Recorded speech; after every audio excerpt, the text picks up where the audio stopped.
Los-Anjeles, Kaliforniyadan nimaga ko'chib ketdik? Voy qizlar, ko'chadigan niyatim umuman yo'q edi. Endi chiroyli o'zimga yoqadigan uy sotib olib, basseyni bor, Los-Anjelesning eng yaxshi rayonlaridan, tog'ni tepasida. Bu yoqdan qizim 12-sinfni bitirishiga endi 5-6 oy qolvatdi.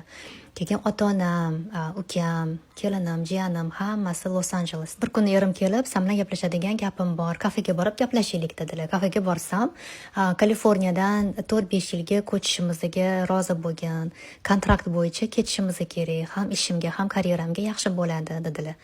Rosa o'yladim. Endi qanaqa butdan ko'chaman? Tim bo'lsa sevinch endi hali maktabni bitiryapti. Lekin ko'chdim, O'zbekistondan kelgan odam shtatma-shtat ko'chmaydimi? Bu uyimizni sotganimiz yo'q, arendaga berdik. Chunki xudo xolasa baribir ham shu uyimizga qaytib kelamiz. Mana yanvarda уже 2 yil bo'lyapti yashayotganimizga Savanada, yana 2,5 yilcha qoldi. Hammadan ota-onamdan ketish qiyin bo'ldi. Ota-onam yonimda turardi. Endi baribir ham har 2 oy ota-onamning yoniga kelaman, ularni ko'rishga o'shanaqa dogovor bilan ketganman. Keyingi videoda men sizlarga ko'rsataman Savanaga ko'chib kelgan kunimizni, birinchi kunimizni. Savanadagi uyimizni qanaqa olgan biza, birinchi men ощущенияларым, o'sha shaharda nima deb o'ylaganlarim, chunki undan oldin bo'lmaganman Savanada. Hammasini keyingi videolarda ko'rsataman.